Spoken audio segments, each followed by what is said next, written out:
Hello, আসসালামু আলাইকুম। Welcome back to my YouTube channel Zakis লাইফস্টাইলে সবাইকে স্বাগতম। আজ আমি দেখাবো কীভাবে ঘরে থাকা অল্প উপকরণ দিয়ে চিকেন চিজ পাস্তা রান্না করা যায়। প্রথমে আমি পাস্তাটাকে একটু নুন আর একটু পানি আর একটু সয়াবিন তেল দিয়ে সুন্দর করে সেদ্ধ করে নেব। নেওয়ার পরে ওটাকে আমি চালনির ভিতরে দিয়ে চেলে একটু সয়াবিন তেল মাখিয়ে ফ্যানের তলে রেখে দেবো, যাতে হচ্ছে ওটা একদম শুকিয়ে যায়, পানি একটু না থাকে।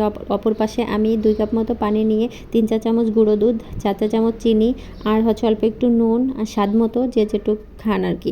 তারপর ডানো ক্রিম বা মাস্টার উইথ ক্রিম এগুলো সব একসাথে দিয়ে এর ভিতরে অল্প একটু হচ্ছে আমি সাদা গোলমরিচের গুঁড়া দিব আর 3-4 চামচ হচ্ছে ময়দা দিব, দিয়ে সুন্দর করে এটাকে আমি মিক্সড করে নেব। অবশ্যই ঠান্ডা পানির ভিতরে দিতে হবে, না হলে কিন্তু এটা এঁটে যাবে। এজন্য আমি ঠান্ডা পানির ভিতরেই দেব, দিয়ে সুন্দর করে মিক্সড করে নিব। নেওয়ার পরে হচ্ছে তারপরে আমি অল্প জালে এটাকে আমি উঠিয়ে দেব। আর একটু টাইম নিয়ে এটা করতে হবে, যাতে পরে একটাও দানা দানা না থাকে। প্রয়োজনে আপনি হাত দিয়েও করে নিতে পারেন, যাতে একটু দানা দানা না থাকে। এবার আমি এ পর্যায়ে এটা চুলার আঁচটা অল্প একটু রেখে আমি এটাকে অনবরত নাড়বো, যাতে হচ্ছে এটা তল দিয়ে লেগে না যায়।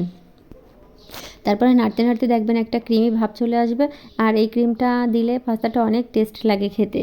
আর ডানো ক্রিম দিলে তো আরও বেশি টেস্ট লাগে। আমার কাছে এখানে মনে হয়েছে ক্রিমটা একটু কম হয়েছে, সেক্ষেত্রে আমি আরেকটু ক্রিম দিয়ে নিচ্ছি। নেওয়ার পরে দেখেন এখন আমার প্রসেসিংটা ঠিক এরকম আসছে, থকথকে একটা ভাব।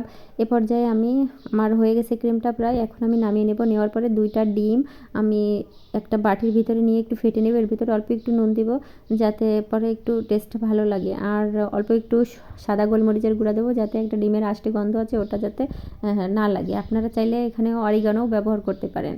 এটা আপনারা চিকেন দিয়েও অথবা বিফ দিয়েও খেতে পারেন তৈরি করে, কিন্তু আমার বাসায় এগুলো ছিল না বলে আমি ডিমটা দিয়েই তৈরি করে খেয়েছি।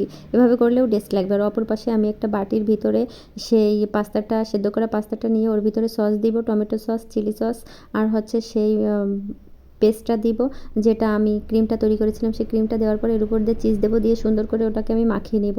নেওয়ার পরে যে বাটিতে আমি ওভেনে বেক করব হচ্ছে সেই বাটিটা আমি নিয়ে নেব। নেওয়ার পরে প্রথমে 1 লেয়ার দিব, পরে হচ্ছে আরেক লেয়ার দিব। 1 লেয়ারে প্রথমে ওইটার উপরে আমি সুন্দরভাবে মিক্সড করা পাস্তাটা ওইটা দিব। পাস্তা দেওয়ার পরে ওর উপরে আমি একটু সস দিব। দেওয়ার পরে আবার চিজ দিব সুন্দর করে।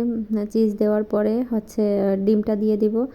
দেওয়ার পরে আর উপর দিয়ে আরেকটু সস দিব সুন্দরভাবে। দেওয়ার পরে আবার আরেকটা লেয়ার করব সেম নিয়মেই। আশা করি বুঝতে পারছেন। আর যদি কোনো সমস্যা হয় আমাকে অবশ্যই কমেন্টে জানাবেন। আর আমার আলোটা একটু কম ছিল বিধায় এরকম ভিডিওটা আসছে, কিন্তু বাস্তবে কিন্তু অনেক সুন্দর লাগছিল। আশা করি আপনাদের ভালো লাগবে। আর ওভেনে অবশ্যই নিচে 250 ডিগ্রি আর উপরে 300 ডিগ্রি দিয়ে বেক করে নেবেন 7 থেকে 8 মিনিট। আমার ভিডিওটা ভালো লাগলে অবশ্যই একটা লাইক, কমেন্ট আর সাবস্ক্রাইব করে পাশে থাকবেন। আজ এ পর্যন্তই।